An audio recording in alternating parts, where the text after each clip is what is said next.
fights with passion, and he inspires. Are you ready for a war?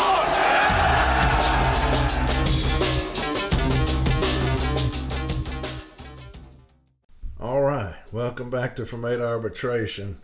I hope everybody had a great Father's Day. All you fathers out there, let me tell you a little inside joke on my Father's Day, okay? On Facebook, every year my sister puts up a picture of my dad, and I steal it, and I put it up as my own, and so it pisses her off. And so we always talk about it when we go eat after church with my parents, and so that's every year. So if you go back every Father's Day on my Facebook, the picture that I put up is one that she has put up before me, and I just take the picture. So this year she thought she was going to get me, and so she put up a picture of her wedding, and my dad is in the picture, and she's kissing my dad on the cheek, and it's this real sweet saying, now this is back in the 80s, so my dad's got that 80 tux on, and so she put that up thinking that I couldn't use it because she's kissing my dad on the cheek, right? And so I took the picture, cut her out, and I put me in her place. And so what was funny was, of course she messages me and she's getting on me, and she's 9 years older than me, so she's my big sister. But what's funny was we go to lunch after church with my dad and mom, and my dad says, "I saw your picture." He says, so finally something Corey couldn't use. And so she gets the picture and she shows it to him. He's like, "Well, he got you anyway." And so that's the inside joke about my Father's Day pictures, is that I always take my sister's picture and put it up as my own. But she thought she got me yesterday, so I know Tracy's like, people are going to be like, "That's an odd picture of you and your dad." I was like, well, it's an inside joke. So, but that's the inside joke. Anyway, I hope all you fathers had a fantastic day yesterday. You deserve it. There's a big difference between Mother's Day and Father's Day. Mother's Day, it's all about pampering the mom. You always see athletes, "Hey, Mom," whatever, and the dad's over here like, "Okay, thanks." And then Father's Day is kind of like, wah, wah, wah. But I had all my kids came over yesterday. We grilled out, had a fantastic time. Went to eat with my mom and dad yesterday at the church. And so, a good day, a great day. So I hope that all you fathers had a fantastic Father's Day. This episode is going to be kind of lengthy. I'm going to change things up a little bit, going to deal with some discipline. So just be ready for that. You will need a pen and paper if you do that kind of thing, or just listen to it 3 or 4 times, because we're going to get extremely extensive on some discipline that was sent to me this week. I mean, extremely extensive. Also, Branch 2902, Chatsworth, California. We went there last week.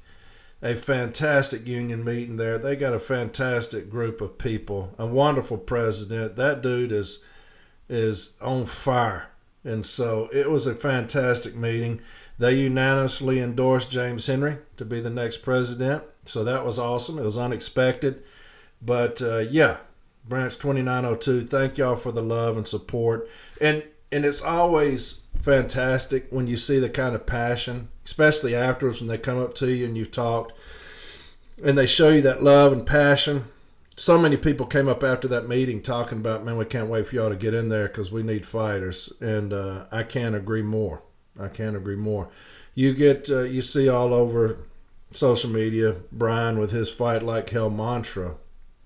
The problem is that I go by what you've done. Okay, and so I'll go by your record. And this "fight like hell" thing, it sounds good, it looks good, the shirts are nice, the buttons are good. But fight like hell, knowing that whenever we've gotten in a fight, you've not been there, that's not how this works. That's not how this works. See, when you say fight like hell, we're expecting you to lead the fight. And in every fight that we've been in, and I've talked about them a gazillion times by now, HIPP, Brother Gates, falsification, stationary events, all these fights that the carriers have been in, you've not been here. You've been non-existent. And so it doesn't matter what you say when you say fight like hell, because you're not leading the fight. It's the carriers are the ones that are fighting like hell, and you're nowhere to be found. So it's really kind of lost its luster with me, this fight like hell, because I know what you've done. And I know that when we've been in this fight, we look around and you're nowhere to be found. And so anyway, I say that because the passion and the excitement that we saw at Branch 2902 in California, that's what it's about. This movement is about that. I've always said it doesn't matter who jumps in the race now. Who's finally decided, you know what, now that Renfro's defeated, I think that we got a great chance. We're going to jump in here now that the CLC has done all this fighting, has done all this changing of the momentum of the establishment, the incumbent. Now that they've done all these things and Renfro is not going to win, we're going to put together a ticket and we're going to jump in the fight because it's going to be a lot easier now. It doesn't matter.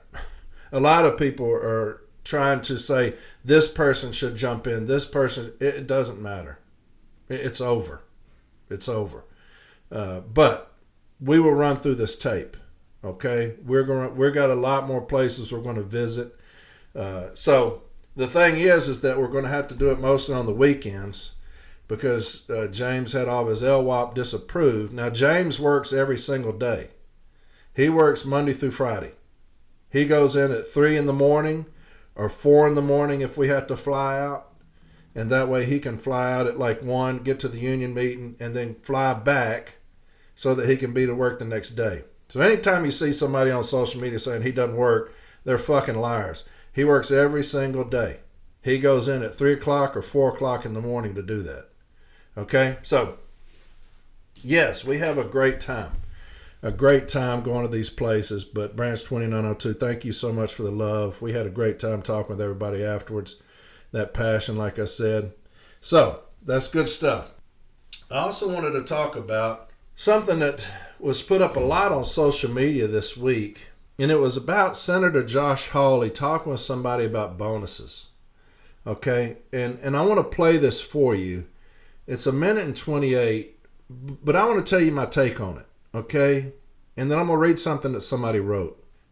I'll just discuss it afterwards. I was going to get into it here, but I want to play this for you. It was all over social media. I got it from David Groskopf, but if you were on social media at all this week, you saw it. But it's talking about bonuses. I'm going to play this for you, and then I'm going to talk about it, what I feel. Lost about $25 billion over the last 3 fiscal years, despite internal reports that it would only run a $17 billion deficit.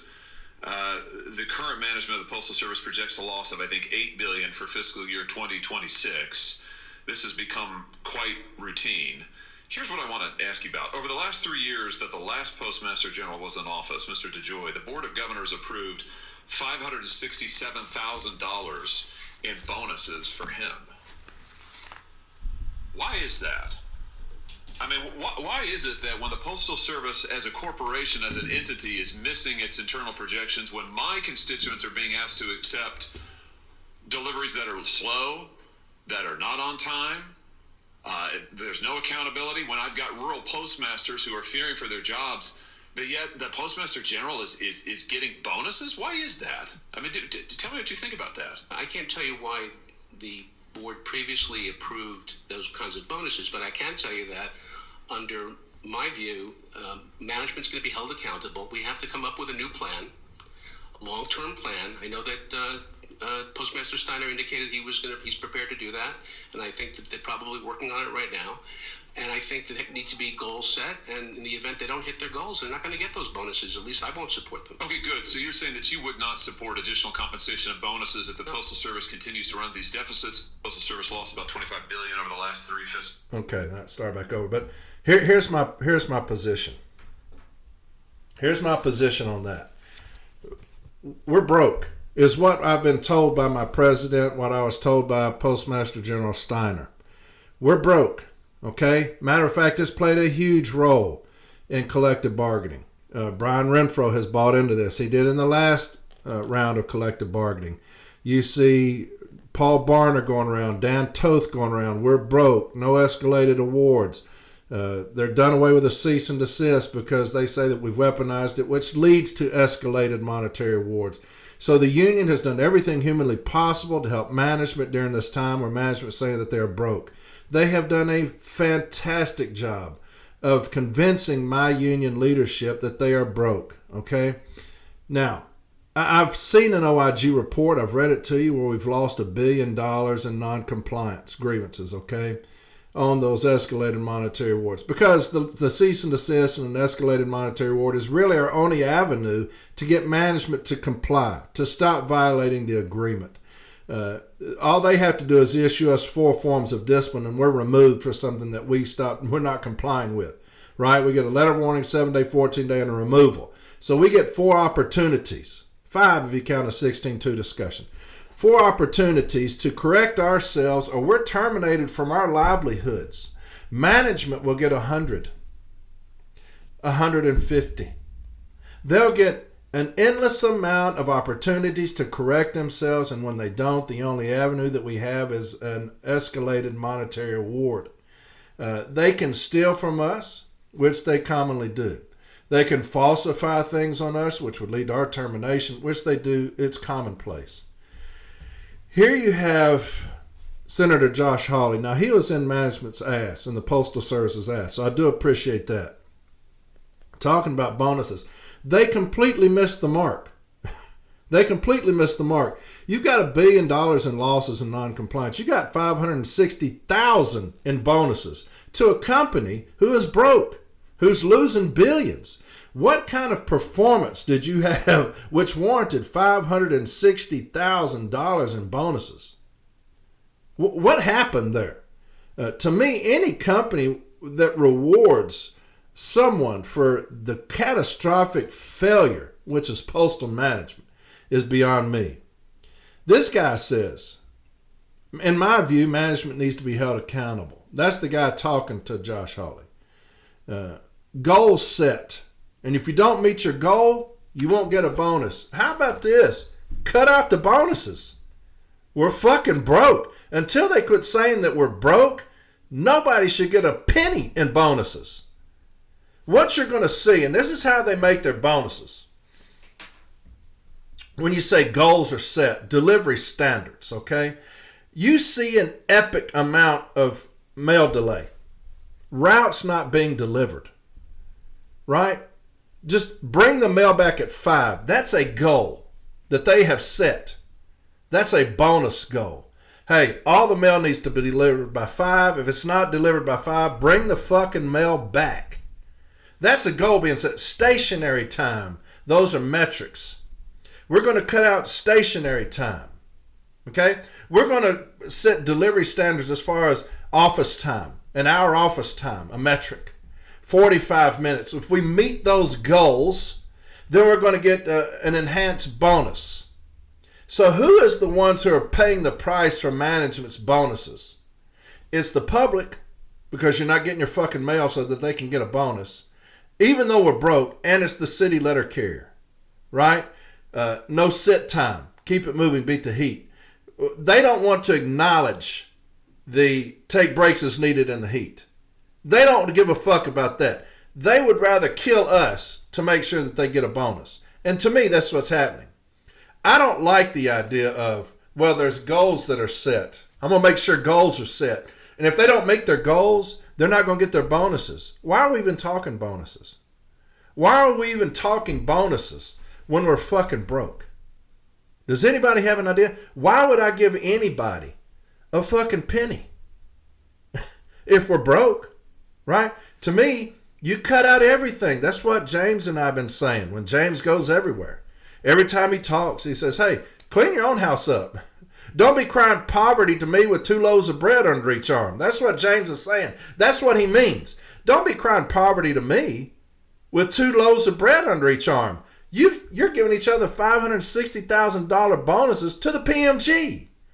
You're giving management bonuses. The guy acknowledged that. Goals need to be set. And if you don't make a goal, you don't get your bonus. You're crying poverty to the city letter carrier, talking about how much bonus y'all should get. That's the catastrophic failure of my union. I've always said management's going to be management. It's who they are. The only time they're broke is when they're talking to us. The only time they ain't got no fucking money is when it comes to the ones who are doing the actual fucking work light blue. That's it. So I wanted to play that for y'all. I had a little different take. Some people are saying, bonus this, bonus that. Cut the fucking bonus out. The bonus program needs to be cut out. Period. Somebody put something up on social media with that on there talking about the bonuses.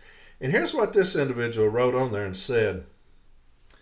Now, this is supposed to be a retired carrier, so I don't get this, but I wanted to read this to you because this is kind of the mindset of some of the people, even when we go places. It was based off of that video. Amazing what is being written on here. So answer this. Why can't the mail be delivered on time? Why can't all employees do their jobs as expected? Why do we need overtime when we don't have mail volume? Those in rural areas, this doesn't apply as rural office get more mail and packages per route than big city. Check the numbers, is y'all disagree? And that's how he wrote it. Check the numbers, is y'all disagree? Why do people call out? Why don't others want to step up when people call out? Why take off for holidays when you know there will be overtime for those who don't want to do their jobs? Why give a raise to craft or management when obviously by these comments nobody is doing their job correctly? We can go on and on. If we have to ask these questions or make these comments, then obviously we're all to blame. We will all work for the post office. So I'll read that again in all caps. We all work for the USPS. So for things to change, then we all must be willing to change with it. Stop complaining and get done already. Shaking my head. So this is somebody supposed to be a retired carrier, putting the blame on all of us. I'm going to take none of the blame as light blue. I'm taking none of the fucking blame as light blue. We have conceded every fucking thing to help the Postal Service out. Everything. They are every day. Just look at the things that are happening right now. You go on in the whiteboards, they have undertime on there already, even though that's agreements. That's based off DOS and PET. You have an hour office time, 45 minutes, 30 minutes. Get off the street at 5 o'clock, bring all the mail back. Stationary times. You got a contract that we voted down historically, pushed through anyway, which kept us in poverty wages. Okay? All the things that were promised to the city letter carrier by this president, none of them came to fruition. All of them conceded. All right? All of the things that have happened over the last 3 years due to our failed leadership. And you got this guy who's retired saying that it's all of our responsibility. It's not all of our responsibility. You know why? I don't manage this motherfucker. I don't get bonuses. I never have. And so, yeah, you have the mindset. And again, it goes back to when I was talking about this business agent that said, hey, we can't address the OIG report because we'll be made to look like the bad guys. Even though it's management mismanaging, we will be made to look like the bad guys. You have this mindset, this defeatist mindset, that we're part of the problem. We will never be part of the problem. Do you know why? Because the only time management will drop a bead of sweat off their sorry ass heads is when they go out to their car to go get lunch and come back.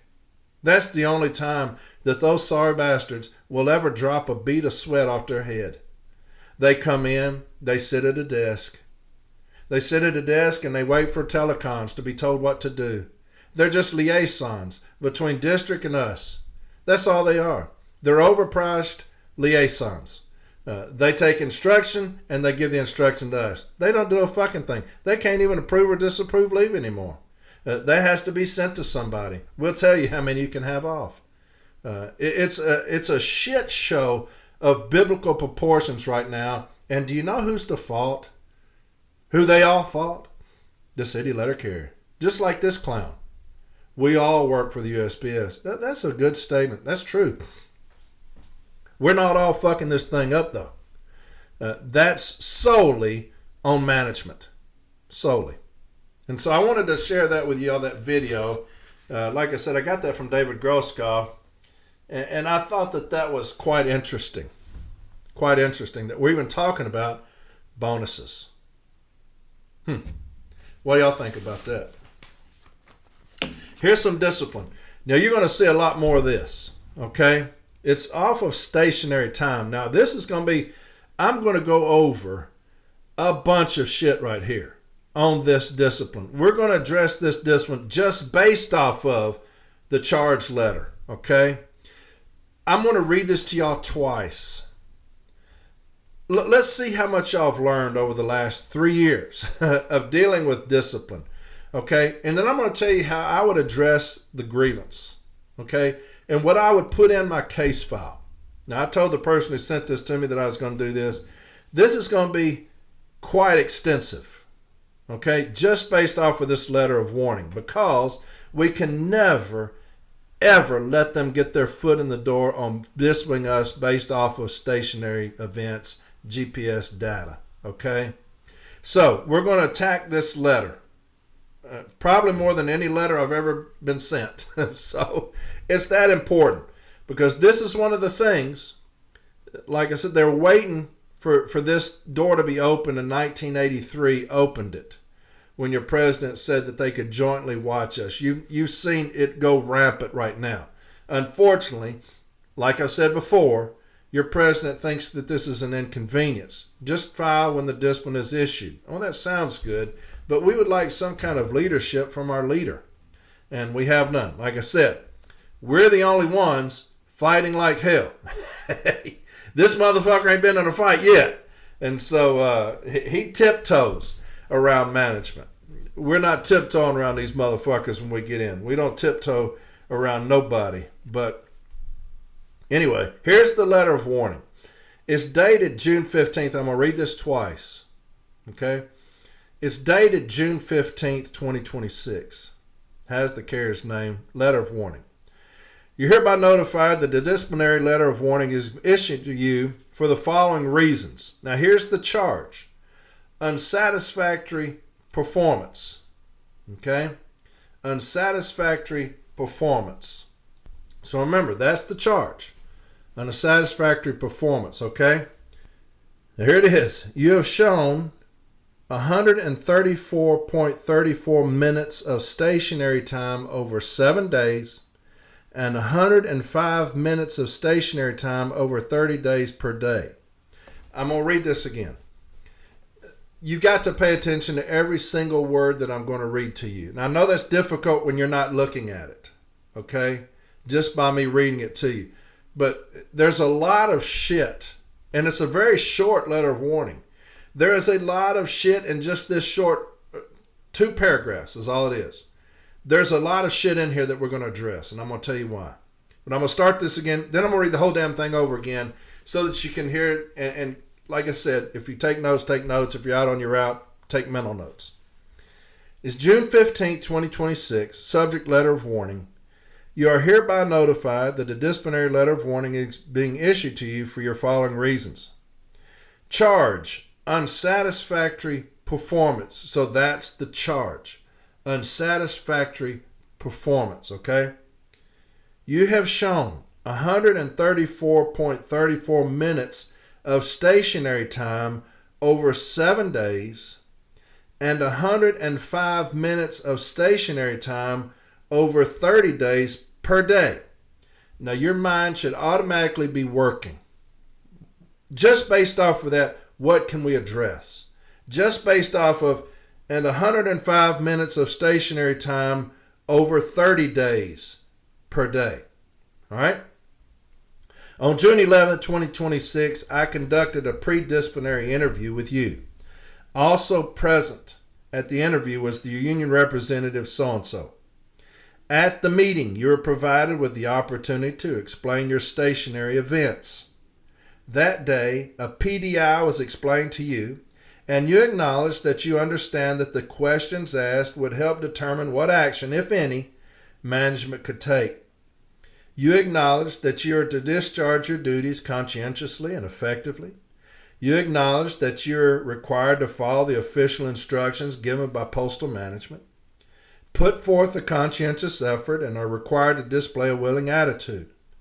You acknowledged that you understand that it is your responsibility to inform management when you're of the opinion that you will be unable to complete your duties as scheduled, and you are responsible for completing of PS Form 3996. Based on your demonstrated performance over the last 7 days, you have shown 134.34 minutes of inactive time per day. Breaks are included in this total, so 20 minutes per day may be deducted. Lunches are not included. Over the last 30 days, you have shown 105 minutes of inactive time per day. When asked to explain this, you said, "I was working." When asked if there was anything else that management is not aware of as to why you have failed to meet the responsibilities of your position, you said, "I disagree with the basis of the question and I haven't met my expectations." Your actions are a serious violation of postal rules and regulations. The type of behavior such as you have displayed cannot and will not be condoned or tolerated in the workplace. Your actions are very serious in nature, are in violation of the following sections of the ELM Employer and Labor Relations Manual. Employer and Labor Relations Manual 665.13, Discharge of Duties.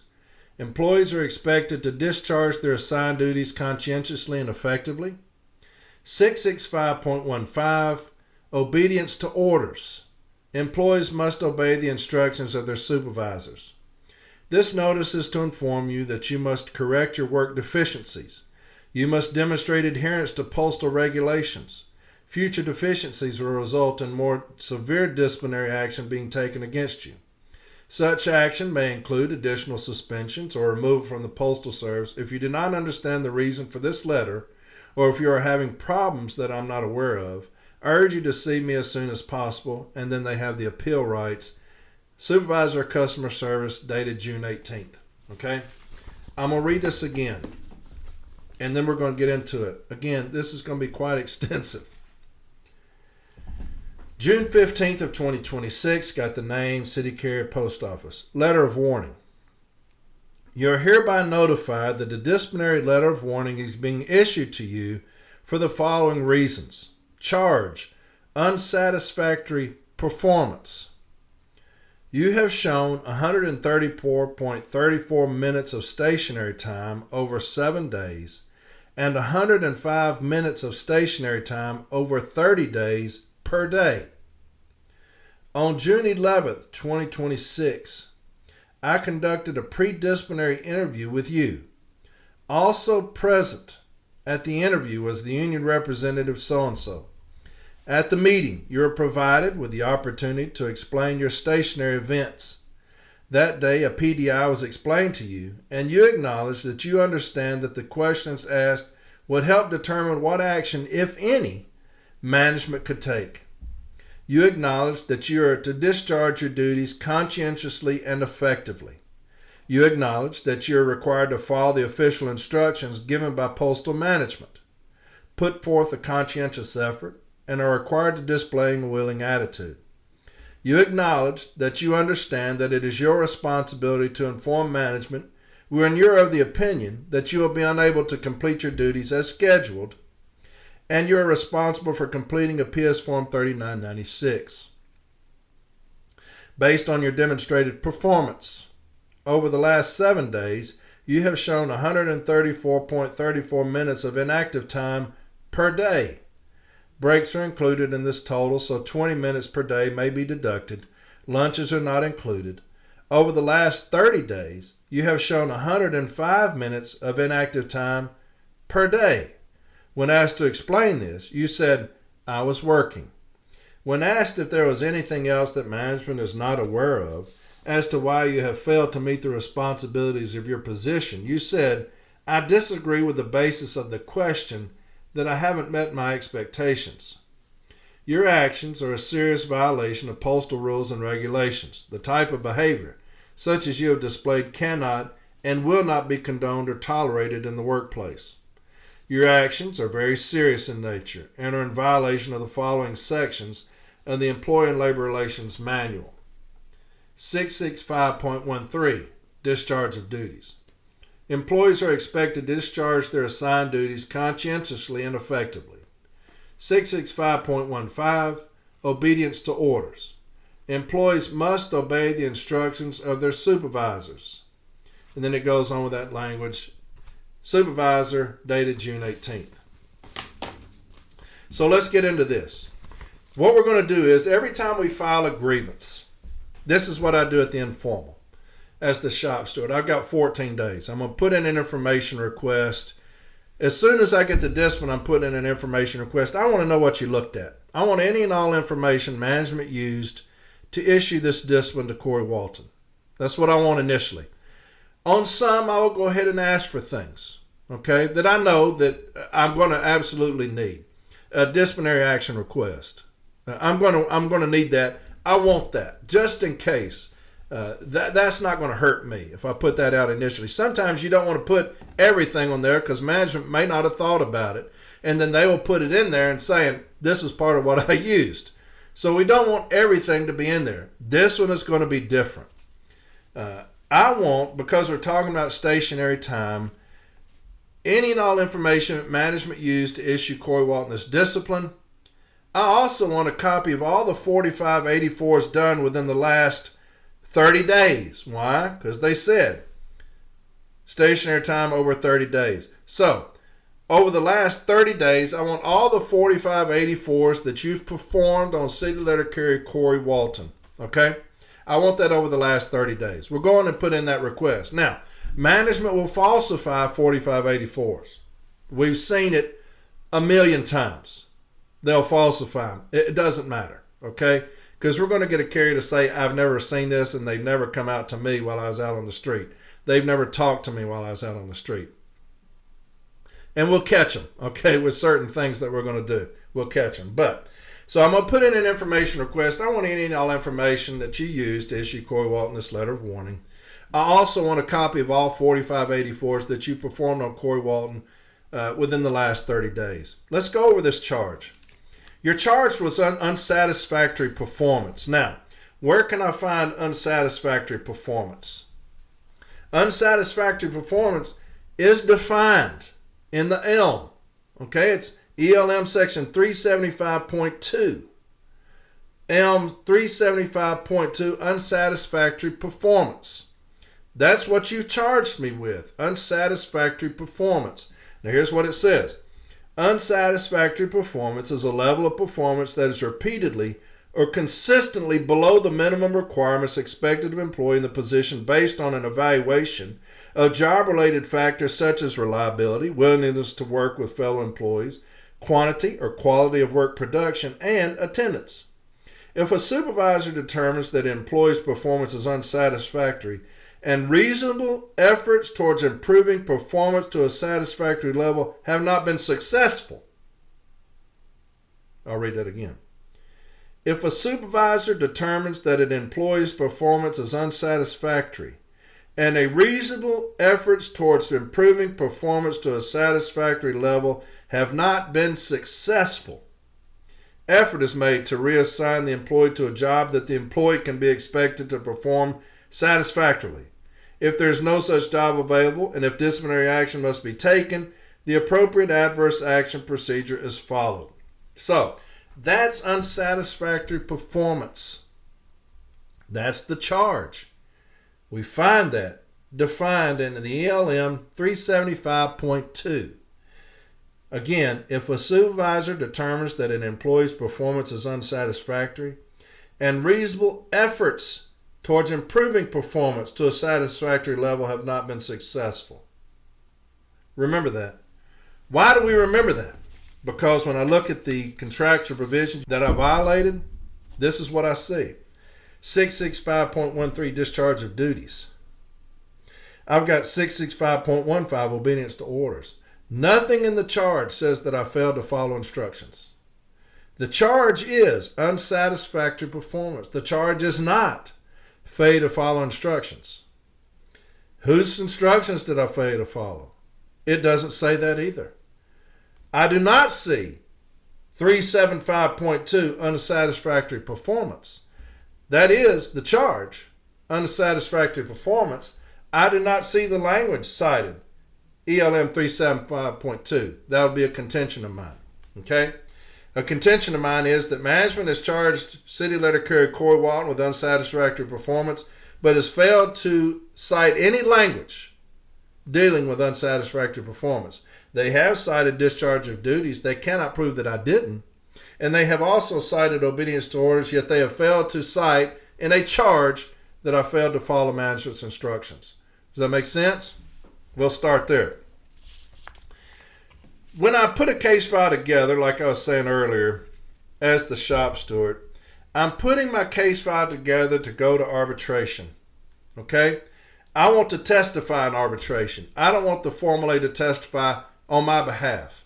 I want to testify in arbitration to my grievance because it's my grievance. I have filed this as the shop steward of the station.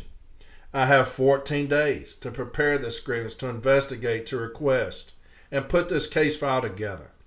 I'm going to put my case file together like it's going to sit in front of an arbitrator, not just any arbitrator, a new arbitrator. Why? Because you got things in here that I'm going to need to explain to an arbitrator. You've got things in here I'm going to need to define for an arbitrator. And if it's a new arbitrator, I do not want to lose a case file or a grievance because I did not educate the arbitrator. I always want to educate the arbitrator, especially new ones. So here we go. You have shown 134.34 minutes of stationary time over 7 days. Now, I've got 7 days of stationary time. Now, how important is stationary time? Now, I asked that because I had a case before. Now, I was the TA. Pete Moss was the advocate. We kind of dealt with something similar to this where Pete did the same thing to management. How important, this was unauthorized overtime. How important are these things when you talk about 134 minutes of stationary time over 7 days? Because I have 7 days of unauthorized stationary time and 105 minutes of stationary time over 30 days per day. So how important is stationary time? Is it very important? Is it something that you'll just let slide for a while and then say, hey, now that's enough, I've got you? Because if you do that, you're defeating your own argument of unsatisfactory performance, right? So what I want to know is how important is stationary time? And at what point does it become discipline? Is it 134 minutes of stationary time over 7 days? Is it 105 minutes of stationary time over 30 days? Is that the maximum allowed? We need to know these things because I need to be educated. I'm getting disciplined. At what point during the 7 days did you come to me and say, hey, you've got some stationary time building up. You need to be cautious of that. During the last 30 days, did you come up to me and say, hey, you got some stationary time over the last 30 days. You need to be cautious of that. Or did you just wait until, well, that's enough. Let's go issue discipline. There's a case that like I said, Arbitrator Lawrence Roberts did the case.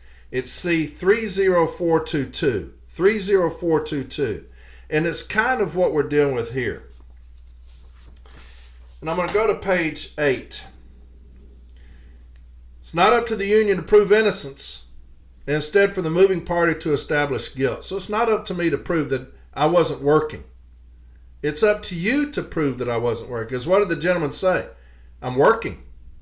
It's up to you to prove that I was not. And there are certain things that will prohibit you from doing that, these step 4s that we're going to read, okay? Instead, in arbitral matters, the preponderance of evidence rule applies. Clear and convincing evidence is proved via the preponderance. Regardless of the specific term employed, this agreement, like most others, requires a showing via evidence that more than likely not the agreement is guilty as charged. The only evidence they're going to have here is GPS data, and we're going to get that kicked out in just a second. This is based upon the probability of the evidence, its probable truth and accuracy, not necessarily the quantity. In any case, the meaning is somewhat subjective, and this form lacks a steadfast rule that can be applied to all cases. Instead, only a guideline delineates the evaluation of the evidence and accordingly is considered on a case-by-case basis. This particular Article 16 case involves an alleged violation of postal standards by the grievant. There were 2 charges, one alleging discharge of duties, the second being obedience to orders. Now, the only charge we have here is unsatisfactory performance. I believe we've already beat that in the fact that you didn't cite unsatisfactory performance. You cited obedience to orders, but you did not charge me with failure to follow instructions. However, in this particular case, I was not convinced the agreement was guilty as charged. In fact, I was not quite certain the agreement violated any postal rule or regulation. The employer's case in chief simply failed to produce any convincing evidence suggesting the agreement was guilty as charged. Significant in this case, and to the detriment of the agency, were the admissions made during his testimony by the supervisor of customer service. That same witness also signed the notice of proposed removal.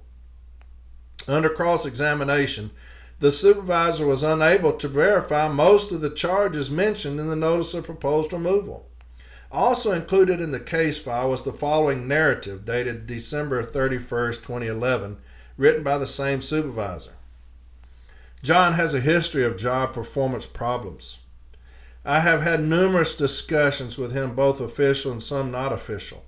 He continues to spend unauthorized extra street time on his route. He has had letter of warning, 7-day and 14-day suspensions. When he is questioned about why he was late returning from the street, he doesn't have an excuse. He normally tells us that, well, I was hurrying. When questioned as to why he is ridden with it takes 6.5 hours of street time, and other days it takes him up to 8 hours of street time, he just says, I'm not really sure. I don't know, or I guess maybe I was sick. I have worked with John just over 2 years, and he shows no sign of improvement. I'm asking for removal based on his present and past performance. However, under cross-examination at the hearing, the supervisor was unable to support most of the above statement included with the case file documentation. In fact, the evidence contained in the remainder of the case file shows the agreement did provide explanations, even though the supervisor claims the agreement never offered an excuse. Also, the unauthorized overtime documents indicate the agreement offered explanations, even though the supervisor wrote the agreement had never offered an excuse. That same supervisor testified that all scans are very important. Now, here's what I'm talking about. This is why it reminded me of this. All scans were very important. However, when queried about other scans that were missed and the agreement wasn't charged, he was unable to provide an answer. In fact, when asked that very specific question by the union advocate, the silence of the witness was quite telling. I'll read that again because this is where I'm going with, this is why it reminded me of this letter of warning. The same supervisors testified that all scans were very important. However, when queried about other scans that were missed and the agreement wasn't charged, he was unable to provide an answer. Now, what happened was they had all these MSP scans that they were charging him with, but in there, it was about 4 pages. But in there were like 6 or 7 that he wasn't charged with. And so Pete just simply asked, are all scans important? Yes. If all scans are important, why wasn't he charged with these scans? Well, I have no answer. Well, then they're not all important. Because if they're all important, he would have had all of these held against him, but they weren't. So he kind of used that against them, right? You're going to do the same thing. Is all stationary time important? Or is it just an abundance of stationary time? Just when it becomes time to finally discipline somebody, is it then important? Because if it's important, over 30 days, I should have been addressed once. Over 30 days, I would have a plethora of 4584s. I have none. When we're talking about evidence, I'm going to keep going because he talks about that as well. Additionally, the notice of proposed removal charged the agreement with working unauthorized overtime on 4 dates in October and 3 dates in December. However, the clock rings for those dates are clearly missing from the parties' joint exhibit. The employer simply failed to meet their burden of proof in this matter. In fact, their entire case is attempting to prove the charges contained in the notice is riddled with errors. In order to satisfy their burden, the employer is expected to prove the charges contained in the notice of proposed removal via clear and convincing evidence, and in some cases, even the preponderance of evidence will more than satisfy the requirements of Article 16. The evidence is expected to support the charge in order to establish just cause. However, in this case, the testimony of the supervisor only highlighted the fact that the alleged charges seemed to be nothing more than a fabrication. The fact the supervisor charged the agreement with missing only select scans raises suspicion. And that suspicion was confirmed when it was pointed out that the employee everything report for some of the dates of the alleged unauthorized overtime was missing from the file. To me, that would be a very easy piece of convincing evidence for the employer to produce. The employer is the keeper of such data. Yet, that documentation is clearly lacking from the case file. Get back to this letter warning. I've got 134.34 minutes of stationary time over 7 days. Why? Why is it, if it's all important, that on the first day I was not addressed? The second day I was not addressed. The third day, fourth day, fifth day, not addressed. In order for me to accumulate 134 minutes of stationary time.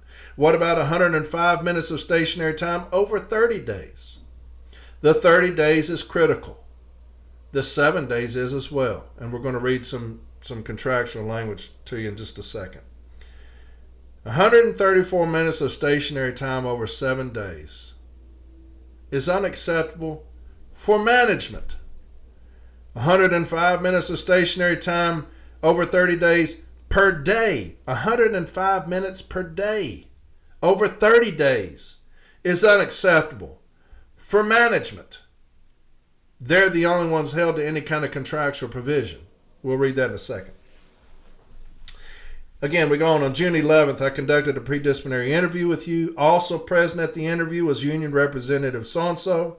At the meeting, you were provided with the opportunity to explain your stationary events. That day, a PDI was explained to you, and you acknowledged that you understand that the questions asked would help determine what action, if any, management could take. You acknowledged that you are to discharge your duties conscientiously and effectively, although I wasn't charged with that. You acknowledged that you are required to follow the official instructions given by postal management, even though I wasn't charged with that. Put forth a conscientious effort and are required to display a willing attitude. You cannot prove that I didn't. You acknowledged that you understand that it's your responsibility to inform management when you are of the opinion that you will be unable to complete your duties as scheduled, and you are responsible for completing a PS Form 3996. That has nothing to do with anything because I was not charged with unauthorized overtime. If they attempt to come in later at the formal A with unauthorized overtime, that is too late. The discipline has already been issued. The 3996 has nothing to do. It has nothing to do with unauthorized overtime. There's nothing in this letter of charge that talks about unauthorized overtime. So when they say when you're of the opinion that you'll be unable to complete your duties as scheduled and you're responsible for completing a PS Form 3996, that's a wasted sentence because I was not charged with unauthorized overtime. Based on your demonstrated performance. Now here we go. When we talk about putting the case file together for arbitrators, especially new arbitrators, okay? When they see demonstrated performance, they have no idea that there's no such thing as demonstrated performance. Matter of fact, we have things that we use to benefit us when it talks about demonstrated performance. We're going to address them right now. I'm going to address a lot of stuff, so y'all make sure y'all get your pen and paper. First off, M1391, and we will always put this in the case file when we're dealing with step 4s, okay? Now, my issue statement is going to be, did management violate Articles 16 and 19 via Section 115 of the M39 Handbook? That's going to be my issue statement. All of these things that I'm going to talk about now will be in our contentions because what we do not want to do is make a discipline case a contract case because then it's our burden. So we'll keep it a discipline case. We'll say, did management violate Articles 16 and 19 via Section 115 of the M39 Handbook? All of these things we're going to put in the case file are instruction to the arbitrator, okay? M1391. All this is simply is as a result of our discussions, the parties agreed there is no dispute between the parties that Step 4 grievance settlements are precedential and binding, unless otherwise agreed between the national parties. So what this is going to do is this going to show the arbitrator, hey, all these things that I'm fixing to cite to you in the contentions are all precedential and binding, all these Step 4s, okay? There's no statute of limitations. So when management says based on your demonstrated performance, we're going to educate the arbitrator on the fact that we have no demonstrated performance. Matter of fact, it's the exact opposite. You've got scatter data. The very first Step 4 that we're going to use, okay? So the most important Step 4 when we're talking about stationary time is M1458. M1458, okay? M1458, on several occasions I met with your representative to discuss the above captioned grievance and the fourth step of our contractual grievance procedure. The Managed Service Point MSP initiative is a national program intended to facilitate management's ability to assess and monitor city delivery route structure and consistency of delivery service. The following reflects the parties' understanding of MSP. The parties agree that management will determine the number of scans on a city delivery route. Time credit will continue to be given during the route count and inspections and will be credited in total street time. MSP does not set performance standards. Okay? MSP does not set performance standards either in the office or on the street.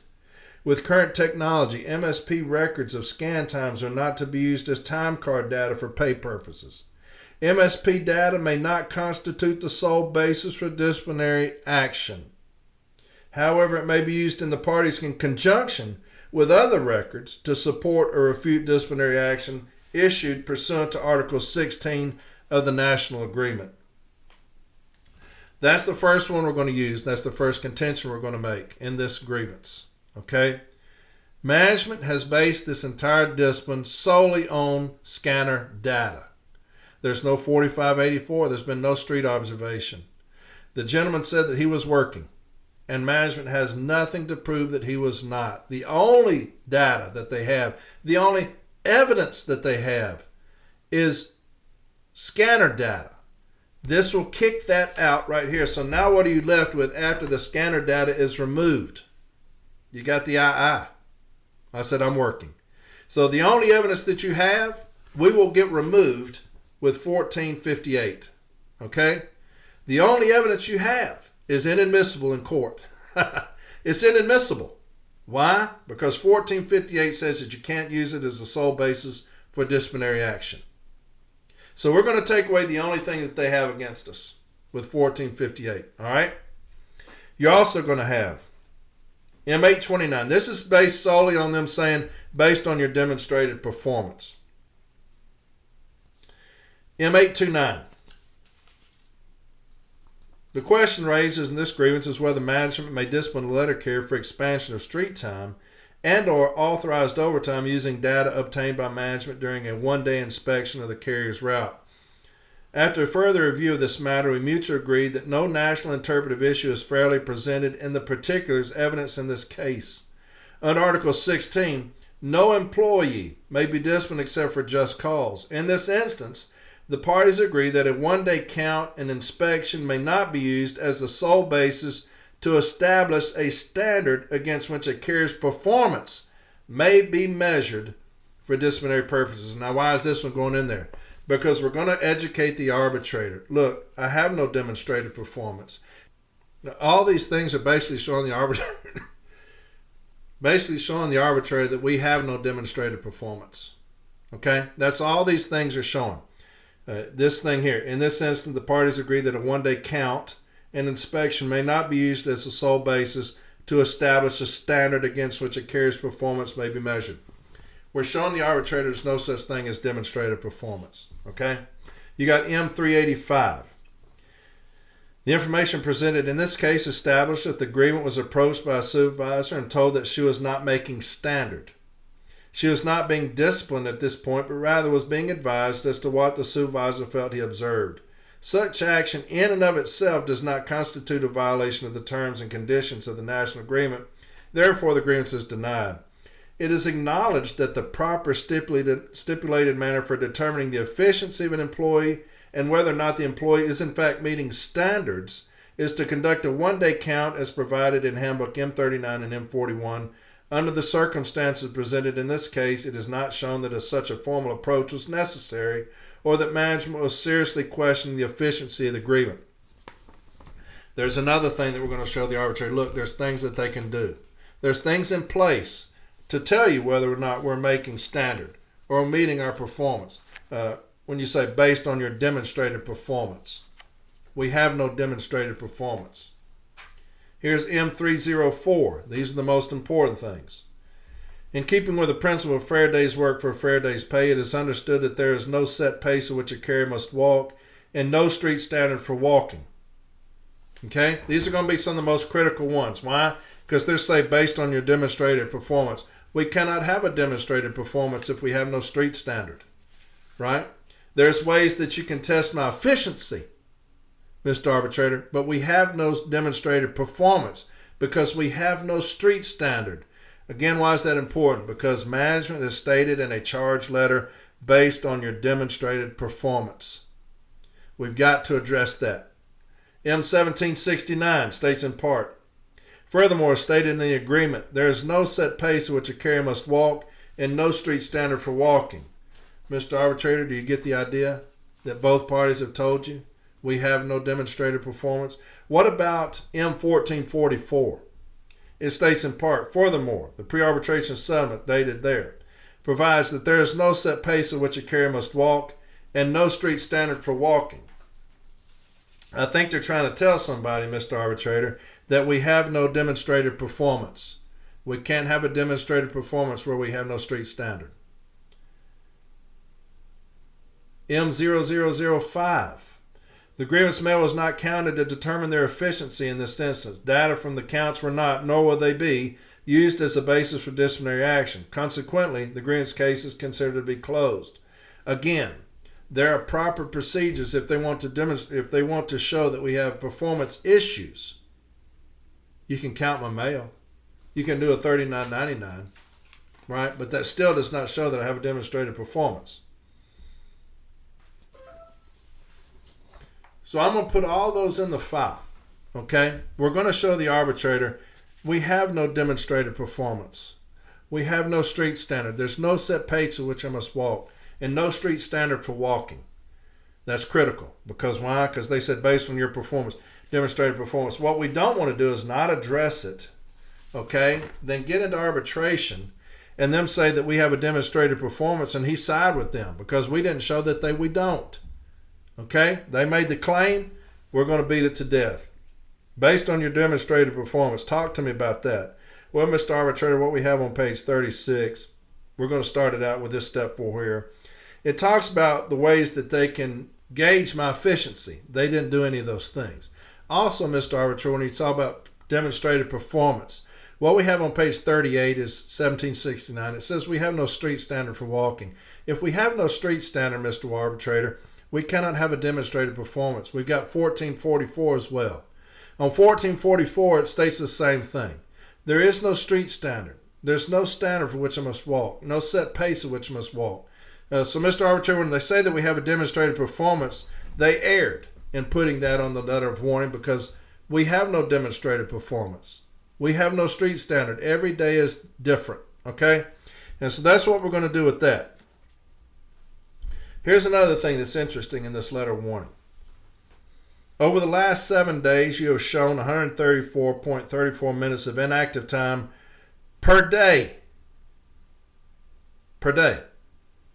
Now, is that right or is the top portion right? You have shown 134.34 minutes of stationary time over 7 days at the top. Here, 134.34 minutes of inactive time per day. Breaks are included in this total, so 20 minutes per day may be deducted. Lunches are not included. So which one is right? I'm going to get management to acknowledge one of those is wrong. Why? No different than a charge in court. No different than a charge in court, like Arbitrator Wolitz says. Everything must be accurate and true for that letter to be just cause. That's how important. This is the first step to my removal. It must be accurate and true. So we've addressed the performance issues. There's no such thing as demonstrated performance.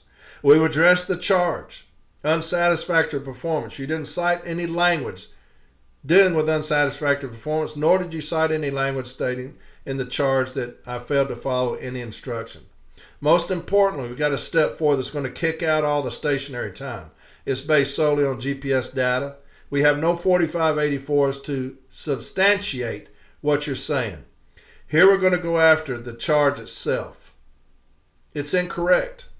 I've got up here your 134.34 minutes of stationary time over 7 days.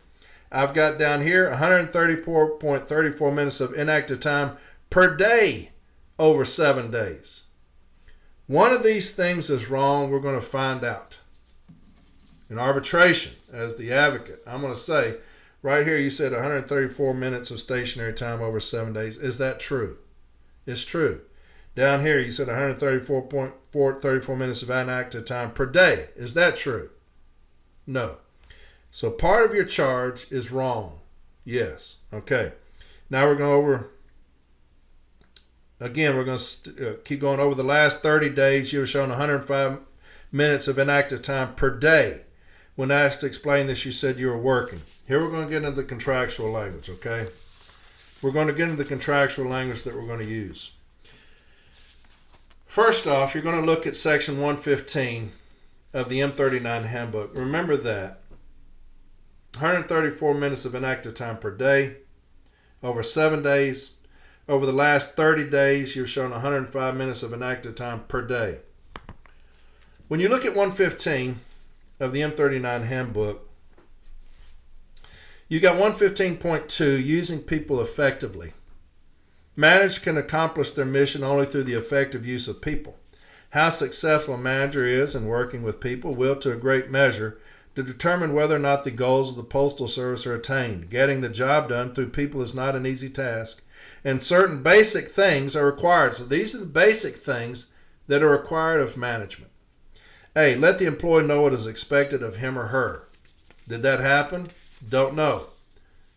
Don't know. I had a 30-day stretch there where you're saying that I had 105 minutes of inactive time a day. Know fully if the employee is not attaining expectations. Don't guess. Make certain with documented evidence. Now, the only evidence they have is GPS data, and we're going to get that kicked out. So what other evidence do you have? You've got an II where I said that I was working. You've got that. So with documented evidence, they have no evidence after we're going to get that GPS data kicked out. Let the employee explain his or her problem. Listen, if given a chance, the employee will tell you the problem. Draw it out for the employee if needed, but get the whole story.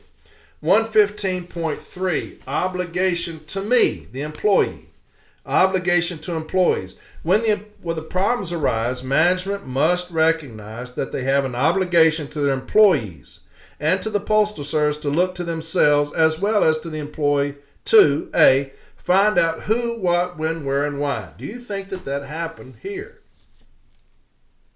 You said I was stationary. You said that I was stationary for 134 minutes. Over 7 days or every day. I don't know which one is right. 105 minutes of stationary time over 30 days per day. You asked me what I was doing. I said I was working. And then you issued me discipline. The GPS data, it can't be used. We've got a step 4 on that. So when you say find out who, what, when, where, and why, do you think that that happened?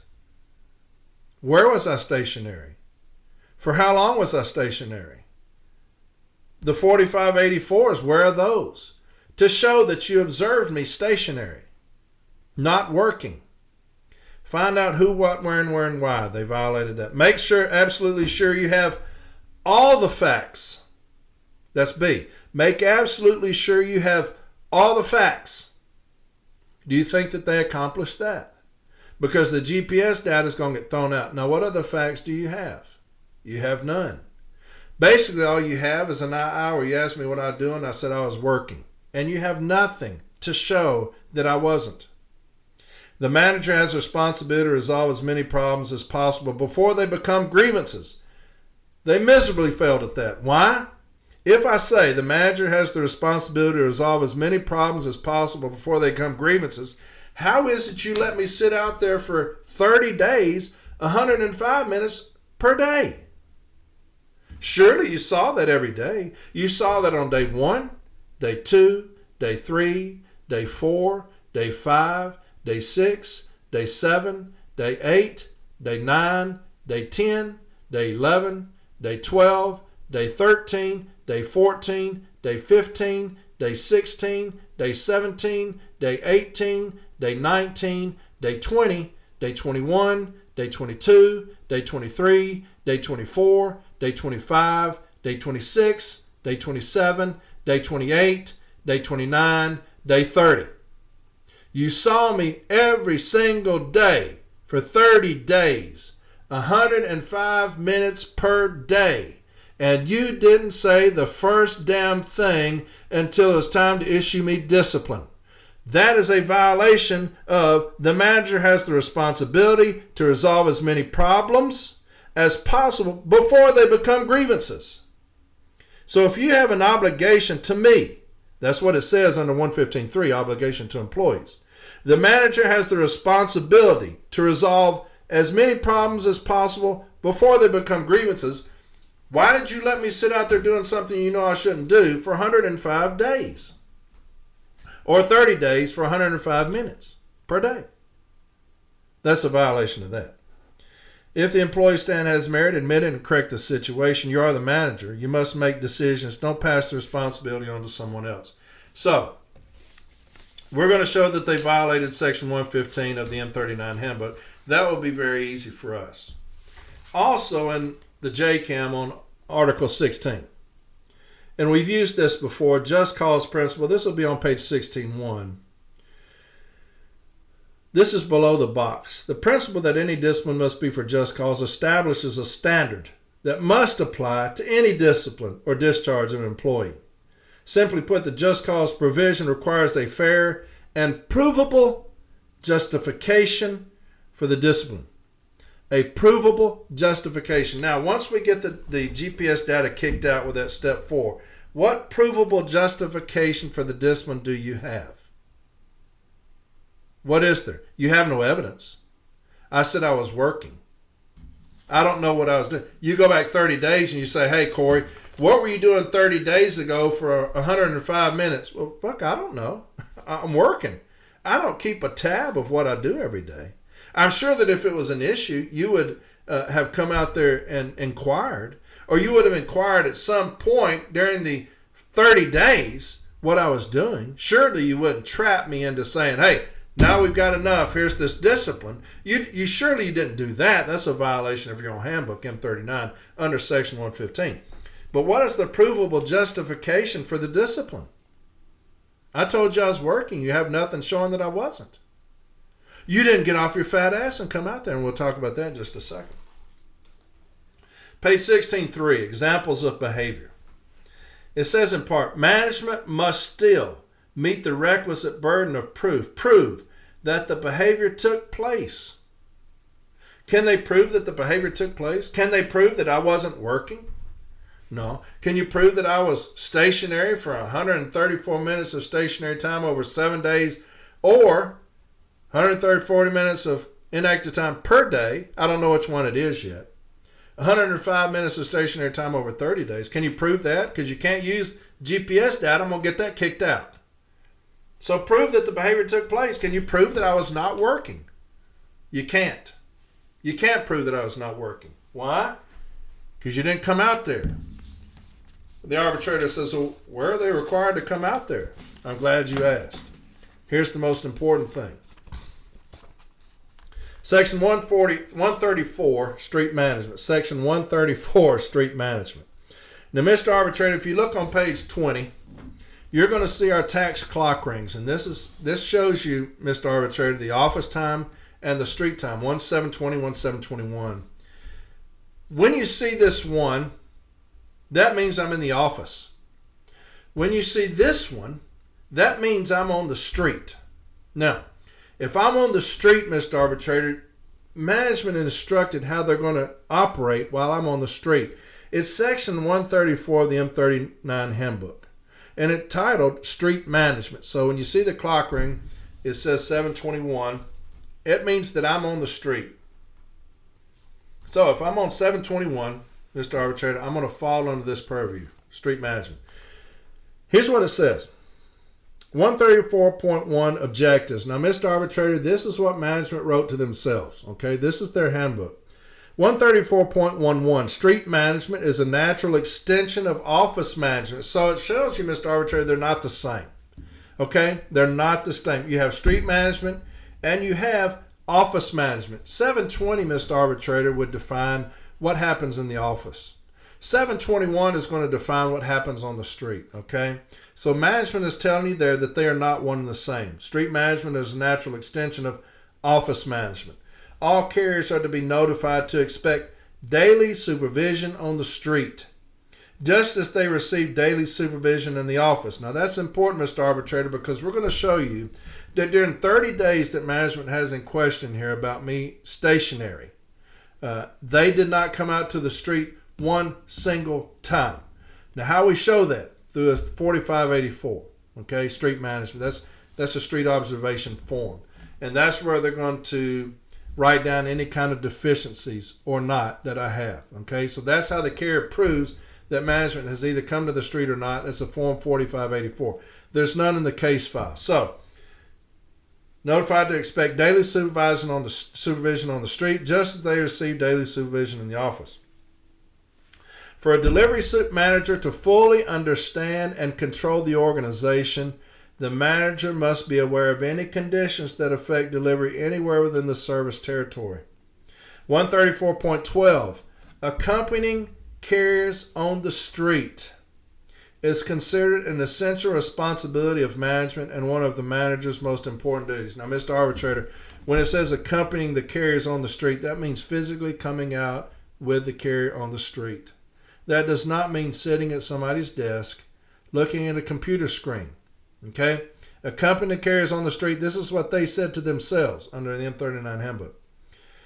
Managers should act promptly to correct improper conditions. A positive attitude must be maintained by the manager at all times. Now, Mr. Arbitrator, let me ask you this. Managers should act promptly to correct improper conditions. Do you think that management acted promptly, Mr. Arbitrator, when they waited 30 days to address an alleged violation? Do you think that they fulfilled their obligations under street management? Do you think that when they say, hey, look, Mr. Walton, for 30 days you've been doing this, now we didn't come out there and see you. We didn't do what we were obligated to do under the M39 handbook. We didn't come out there. We didn't accompany you on the street. Do you think, Mr. Arbitrator, that they fulfilled their obligation to the carrier? When it says managers should act promptly to correct improper conditions, do you think waiting 30 days is acting promptly? You can only answer that, Mr. Arbitrator. I cannot. Management cannot. You're the only one that can. Do you think that it was proper to do that? That'll be a question he'll have to answer. 134.2 techniques. 134.21. The manager must maintain an objective attitude in conducting street supervision and discharge this duty in an open and above-board manner. The manager is not to spy or use other covert techniques. Any employee infractions are to be handled in accordance with the section in the current national agreement that deal with these problems. Now, the only thing that they have, Mr. Arbitrator, is scanner data. They did not come out there and watch us, so we say that they're in violation of 134.22 when it says they cannot spy or use other covert techniques. 134.3, criteria for need. Now, Mr. Arbitrator, this is where we're going to hit home our point. Certain criteria may call attention for individual street supervision. Certain criteria may call attention for individual street supervision. When overtime or auxiliary assistance is used frequently on a route, foot, motorized, parcel, post, collection relay, when a manager receives substantial evidence of loitering or other actions or lack of action by one or more employees, or when it is considered to be in the interest of the service, the manager may accompany the carrier on the street to determine the cause, or meet the carrier on the route and continue until such time as the manager is satisfied. No advance notice to the carrier is required. I'm going to read that again, Mr. Arbitrator, because here you have a case, a letter of warning, where management is saying that I have been out there for 134 minutes over 7 days or a day. We don't know because they're both on there. And 105 minutes per day for 30 days. Okay? That's 30 days, 105 minutes of stationary time per day. Now, do you think that falls under this purview criteria for need? Certain criteria may call attention for individual street supervision. Would you think that would call for it? Me being out there for 30 days, 105 minutes per day? I certainly would. When overtime or auxiliary assistance is used frequently on a route. When a manager receives substantial evidence of loitering. They attempted to put in these clock rings or this scanner data. Now, we had that kicked out because they can't use it. But to me, that would be substantial evidence of loitering if you're going to say that for 7 days I was 134 minutes a day. Or 30 days I was 105 minutes a day. I would think after 5 days you'd have evidence of loitering. I would think after 10 days you had evidence of loitering. 15 days, 20 days, 25 days, you would have evidence of loitering. But not once do they come out there to observe, which they're required to do. Because it says, or other actions or lack of action. Now, if you're going to say that I was stationary for all these minutes, that would be a lack of action by one or more employees. That would be a lack of action on Mr. Walton's part, I would think. The manager may accompany the carrier on the street, yet they did not. Why? Or they may meet the carrier on the route and continue until such a time as the manager is satisfied. They didn't do that either. I have evidence of that, or lack thereof, with a 4584. Why did those things not happen if you have the Section 115? The manager's responsibility to me. So that's how I would address that. That's lengthy, I know. But it's very important. I think we're going to see more and more and more of these stationary event disciplines because they are after us. They are coming after us, right? Through all these things. Hour office time, 45 minutes. The way that they're addressing us on the street now. No sit time, keep it moving, no sit time, hurry up. You should be back. Your time didn't warrant that. You see more and more of it. They're going to come after us more and more. We're going to have to be educated. That's what I would do there. Hopefully I didn't confuse y'all. That was a lot of shit right there. But hopefully I didn't confuse you with that. I'm going to read this. It's about HIPP, and then we'll be gone. Then we'll do grievances on certain things with HIPP, okay? Or with unsafe scanner messages. We'll do that later. This has turned into a long episode. We're going to talk HIPP just for a second. This is their requirement. They're falsifying this again still this year. They're falsifying it. It's already been falsified. Carriers have sent me all kind of stuff showing that they were absent. They were off for an extended period of time. It's been falsified. I'm going to read this thing to you again from the area retail and delivery operations vice president. Here in the southern area, rising temperatures come early, which makes our focus on heat illness and injury prevention even more important. Our heat illness prevention program training is vital, as is adherence to all tips provided, such as proper hydration, pacing ourselves throughout the day, and recognizing the signs of heat stress in ourselves and others. So when they say pacing ourselves, we addressed this before. Pacing ourselves, keep it moving, beat the heat. No sit time. You have managers and POOMs coming out saying that there's no extra breaks in the heat. Your lunch break is your break. Is your heat break. No additional breaks in the heat. It's already started. Okay? Now here's HIPP. U.S. employees must complete the Heat Illness Prevention Program HIPP refresher training before April 1 of 2026. Training period and requirements. The Heat Illness Prevention Program, HIPP, is mandatory for all USPS employees who may be exposed to outdoor heat, particularly carriers. The program is triggered when the heat index is expected to exceed 80 degrees Fahrenheit during a workday or shift, typically between April 1 and October 31. Initial training. All new employees must complete an online HIPP course during orientation covering heat stress effects, risk factors, prevention techniques, and safe work practices. Annual refresher. Every employee must complete the heat illness and prevention refresher training annually before April 1. Employees absent during the scheduled refresher must complete the training prior to returning to street duties during the high heat period. Delivery methods. Training may include online courses, in-person sessions, or small group instruction lasting more than 15 minutes. And this is the reason that it's falsified, because they're trying to meet their bonuses of having, what's the metric, an hour office time, 45 minutes of office time, some places 30 minutes of office time. Now, if I add on 15 minutes per carrier per station, that's going to affect my bonus of getting the carriers out of there in a prescribed amount of time, an hour. I'm going to lose that bonus time. What are they going to say? What were you doing? No, I was giving them the HIPP training. Falsify that shit. Get them out of the office. You want to make a bonus or not? Then falsify their fucking training. 15 minutes covering heat stroke, heat exhaustion, heat syncope, heat cramps, and heat rash, along with emergency response procedures. Compliance and safety. Completion of HIPP training is critical for employee safety. USPS management is responsible for ensuring all employees complete the training on time. USPS management is responsible for ensuring all employees, that all is important, it didn't say some, all employees complete the training on time.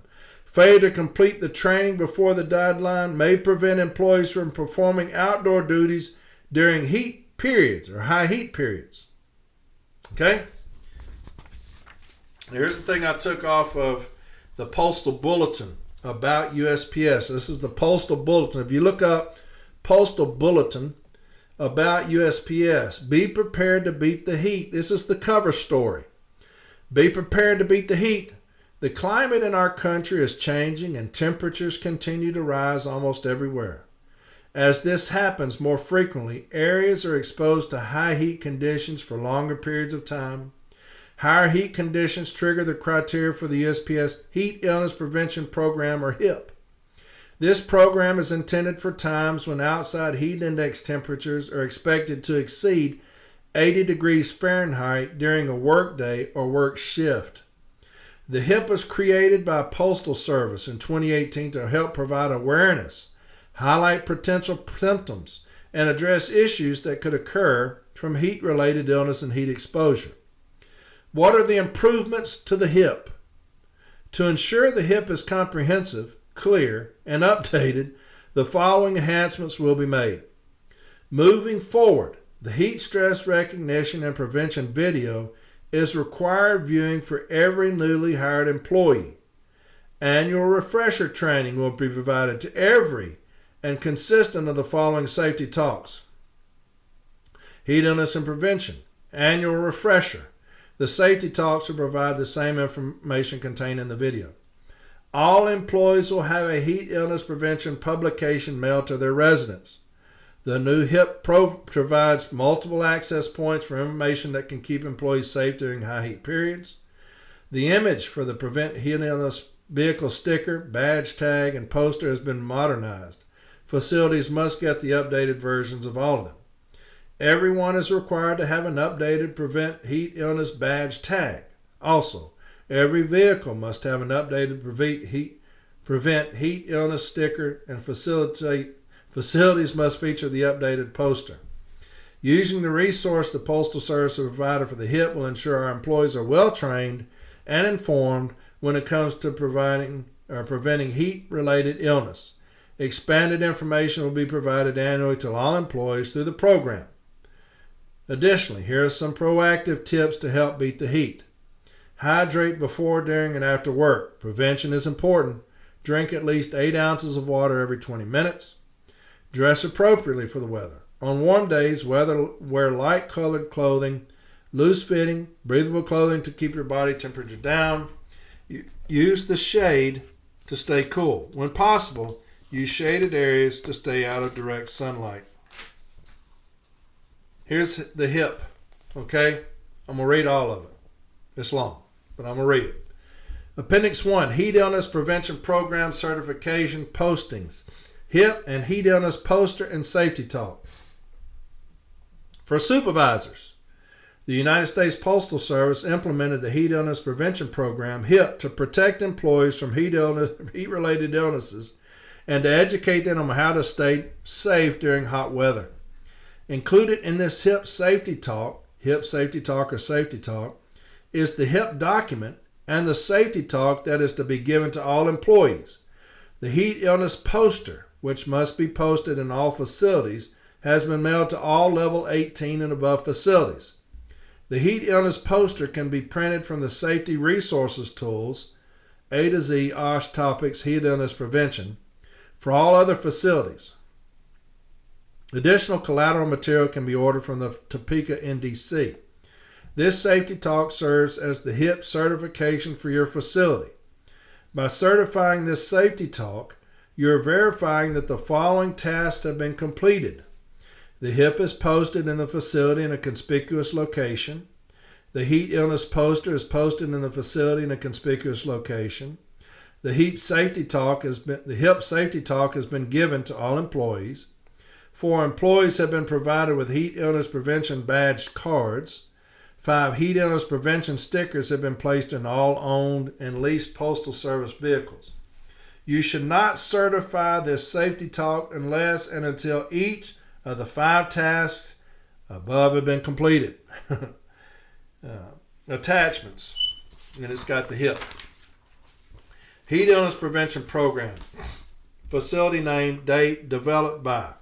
This written program documents the procedure we take to comply with the required elements of the Postal Service's Heat Illness Prevention Program, HIPP. Required elements, okay? To comply with the required elements of the Postal Service's Heat Illness Prevention Program. This document will be reviewed annually to ensure effectiveness and compliance.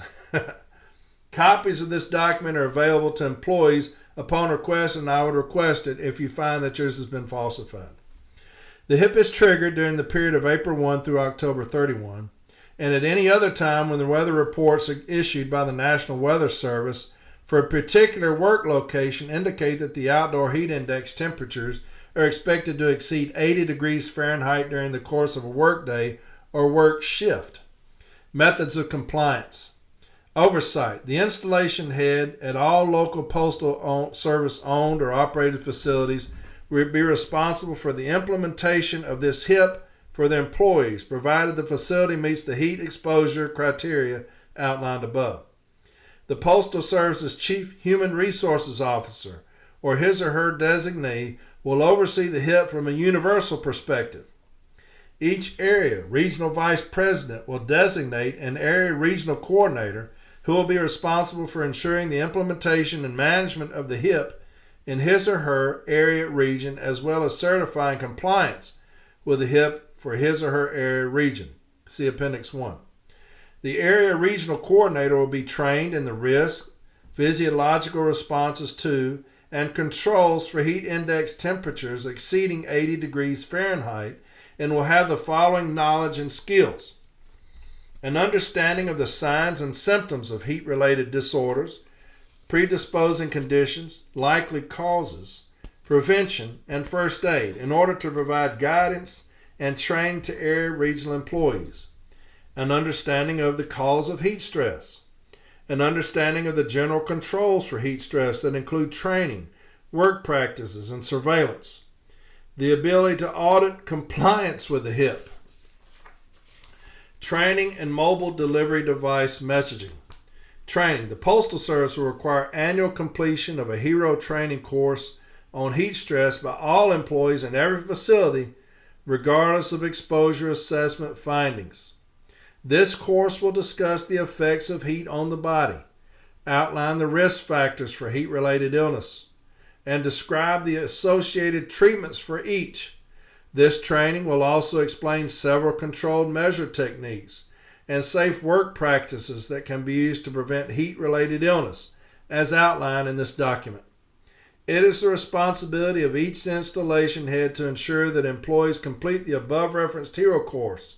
Employees must complete this training prior to April 1 each year. Employees who are absent when the training is provided are required to be provided with the training prior to returning to the street duties during the period of April 1st through April 31.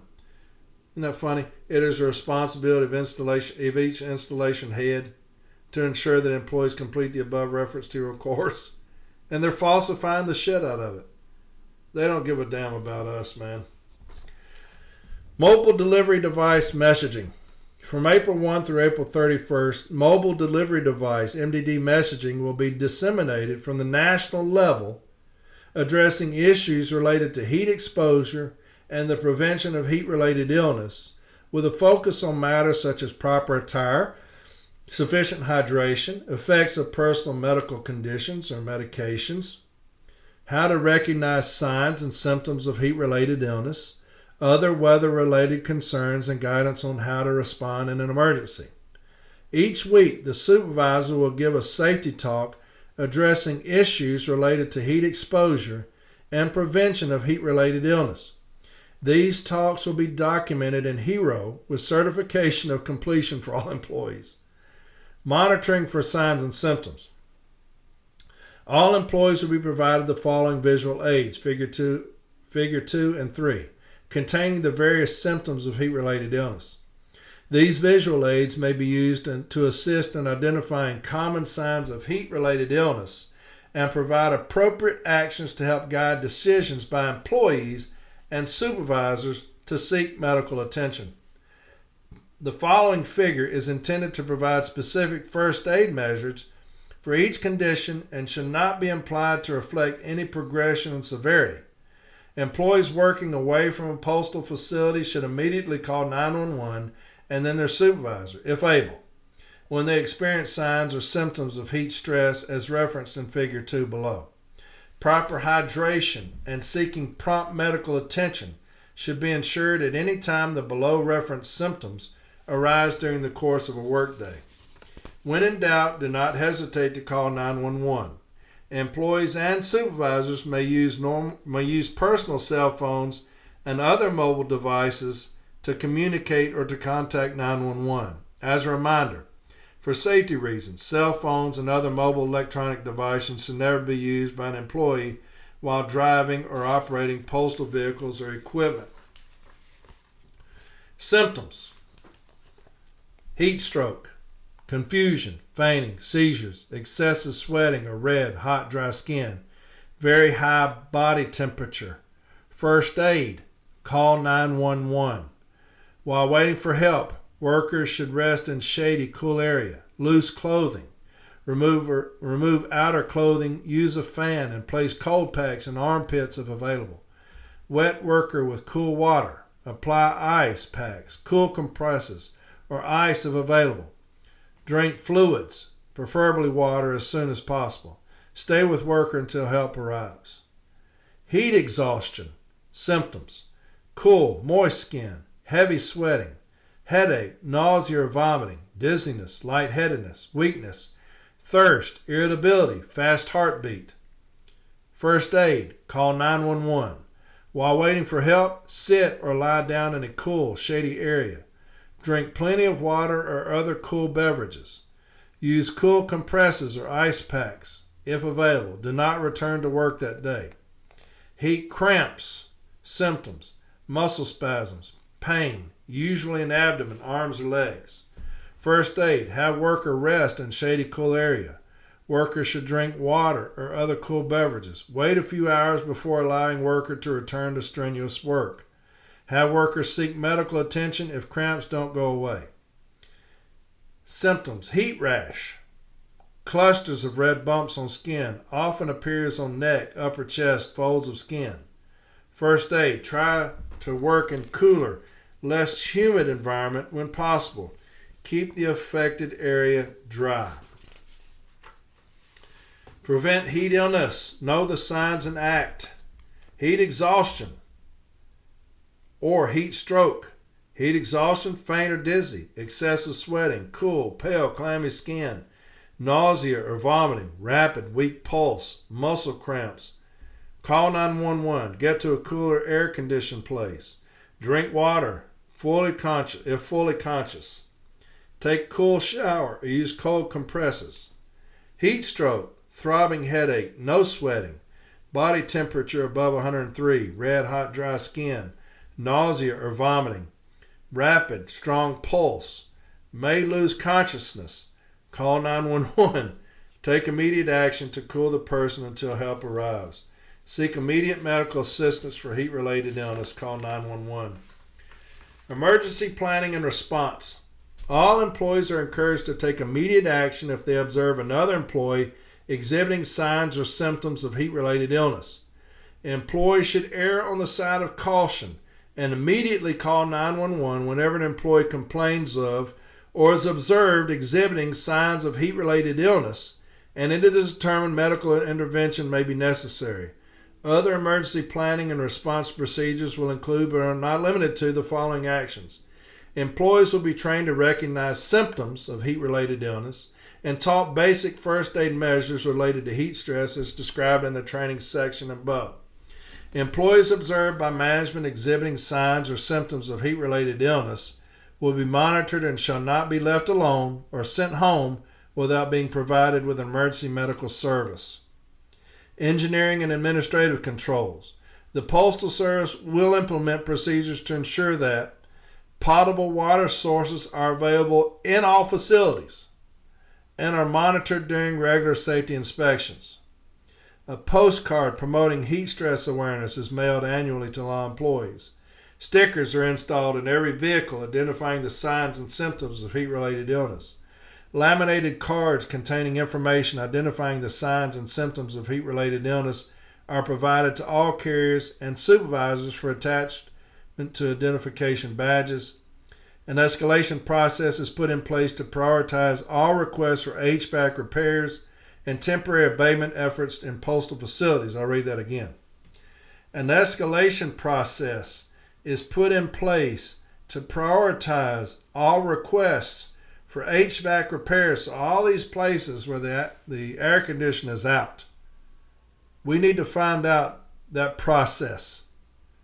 An escalation process. We need to get with our manager or supervisor and say, what is the escalation process as outlined in the HIPP to prioritize all requests for HVAC repairs and temporary abatement efforts in postal facilities. Postal vehicle fans are included in all preventive maintenance inspections, and any necessary repairs are made. Again, when you come in, I had somebody message me the other day, hey, came in, my fan wasn't working, management told me to take it out anyway. I'm not doing that. It's unsafe. I have very little recourse when it's hot, 110 degrees, 120, 30 in my vehicle. Very few avenues to help myself. The fan is one of the only ones. If it's not working, I'm not taking the vehicle. This says postal vehicle fans are included in all preventative maintenance inspections, and any necessary repairs are made. When the HIPP is in effect, supervisors will, while performing required street observations, will include HIPP-related conversations with employees paying attention to those who are newly hired or returning from extended absence of 7 or more consecutive days if known. Heat Illness Prevention Program Safety Talk, HIPP number 2068. The purpose of the Postal Service's Heat Illness Prevention Program, HIPP, is to protect our employees against heat-related illnesses. A copy of the HIPP and HIPP poster will be posted in a conspicuous place in every Postal Service facility and will be available for review by all employees. The HIPP poster can be printed from the Safety Resources Tools, A to Z OSH topics, and additional posters. Vehicle stickers and badge cards can be ordered from the Patika NDC. The HIPP is triggered during the period of April 1 through October 31, and at any other time when weather reports issued by the National Weather Service for a particular work location indicate that the outdoor heat index temperatures are expected to exceed 80 degrees Fahrenheit during the course of a work day or work shift. to assist in recognizing the signs and symptoms of heat-related illness, all employees will be provided the below visual aids illustrating the various symptoms of and proper first aid responses to heat-related illness. These visual aids may be used to assist in identifying common signs of heat-related illnesses and provide appropriate actions to help guide decisions to seek medical attention. And the visual aids are the things that I just read to you, the symptoms and first aid. Employees should report any signs or symptoms of heat-related illness to their supervisor, who should then call 911 immediately if it is determined that medical attention is necessary. However, if the employee determines that medical attention may be necessary prior to calling the supervisor, the employee should not hesitate to call 911 first. So that's HIPP, okay? That's HIPP. May read that again. I don't know. It's that important. I had somebody reach out to me the other day. I just sent them the entire case file that I read last week. They have the CCAs working on Sunday, and management has the CCAs loading their vehicles in direct sunlight in the parking lot. Packages on the ground, separating the packages, so the union is begging management, let them do that in the office. It's very easily done in the office. Let them get in the cool shaded area and separate those packages, which we can do in the office, and then roll those out there and put them in the proper segments. No, they're going to do them on the street. Why? Because they do not want us in the office. They want us on the street. What happens? One of our CCAs succumbs to the heat and has to be taken to the emergency room. The individual that was begging management was in the emergency room as they were typing that to me. I'm sitting here with the CCA now. So here you have the union when you talk about Article 14. Okay? When we talk about Article 14, whose responsibility is it to maintain a safe working environment? Let's see here what it says. It is the responsibility of management to provide safe working conditions. It's their responsibility. Here we have the union telling management, look, the carriers are fixing to be out there all damn day delivering packages. The least we can do is give them some kind of abatement. Have them come inside, separate those packages here, roll them out, and then put them in the vehicle. It will keep them out of that direct sunlight. That's deadly. No. They're going to do it out there on the street. What is the problem with them when it comes to us? What is the hatred for us? Does anybody know? Why do they hate us so fucking much? I'm telling you that something's going to be dangerous to my people. And what you tell me? Go fuck myself. So we filed the 1767. They're going to file the grievance. But that's what I'm talking about. You falsify my fucking HIPP training. You falsify it. You send scanner messages telling me I need to keep moving. No sit time. We're telling you that it's fucking hot out there. It's over 80. Which should implement heat, right? That kicks it in. I'm telling you, hey, my CCAs are hurting out there in the direct sunlight. Let them do that in here. No, they'll do it out there. These motherfuckers, man, will not be satisfied until another one of us is laying in the fucking yard dead. That's how these fuckers are to me. I know people hate that shit. I don't care. They hate our fucking asses. For some reason. I don't know why. Probably just because we're interfering with their fucking bonuses that they're going to try to get. Minutes. Money. That's it. Bonuses. Times. That's all that's important to them. We're expendable to these fuckers. There is a day of reckoning coming. There's a day of reckoning coming for these motherfuckers. We've dropped the ball on safety here lately, these last few years. HIPP should have been addressed nationally. I don't know why our director of safety was not knee deep in Renfro's ass about that. That still boggles my mind. He's competent.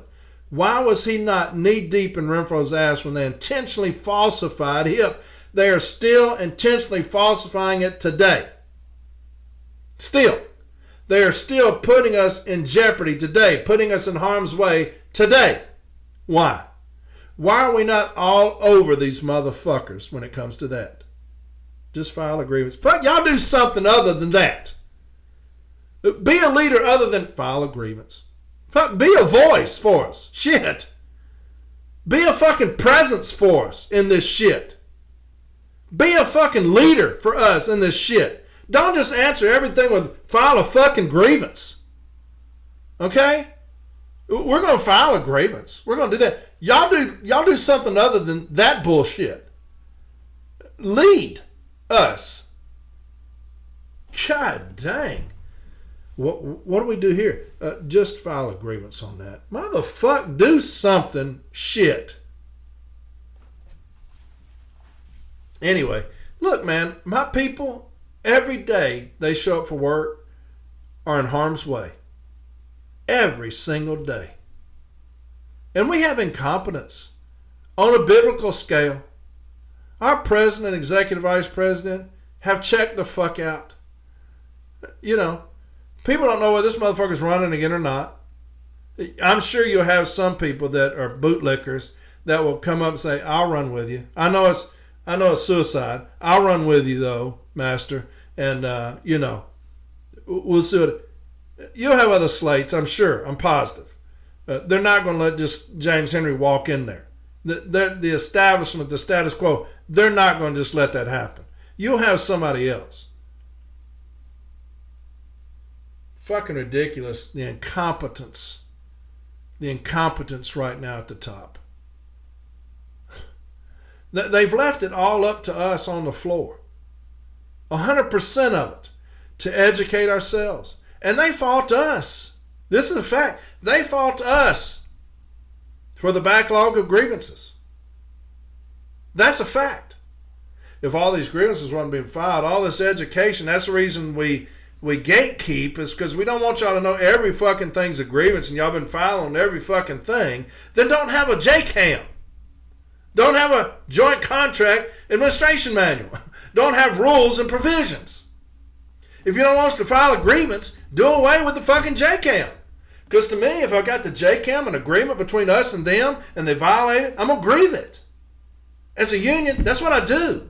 As a representative, that's what I do. I file grievances when there's a violation. They come after us for shit. I'm going to go after them for shit. But to hold us accountable because we've educated ourselves and more grievances are being filed. Hell, you had Dan Toth say that. You're filing too many grievances. What? Filing too many grievances? Well, how many grievances should we file? How many grievances should be filed? Y'all give us a quota. We don't want, this branch has this many members, so y'all should be filing this many grievances a year. 20. What about us in branch 4? How many of y'all? We got this many. Y'all should be filing 150 a year. We've already got 400. Well, see, y'all are filing too many grievances. That's my union right now. Holy fuck. It's crazy. Y'all filing too many grievances. That's the director of retirees, Dan Toth. Y'all filing too many grievances. Well, shit. I wish somebody had told me. Before we started educating, before I started this podcast, somebody shouldn't have come to me and said, hey, we start a podcast to educate small branches. Y'all shouldn't have come to me with that. I would have just retired, delivered my route. It's that fucking important to educate my members. It's that fucking important. I've been doing it a long time. You know, we have an agreement, and these motherfuckers don't want to follow it. And so what does your union do? They concede that shit through no more cease and desist. Shall comply, will comply. No more monetary awards. That's a piece of the pie. Fuck your pie. A day of reckoning is coming, though. There's a new fucking day coming when we take over this motherfucker come at the end of this year. It's a new fucking day. We're steamrolling motherfuckers when we take over. Whatever it is, toxic work environment, safety issues, non-compliance. We're steamrolling motherfuckers when we take over.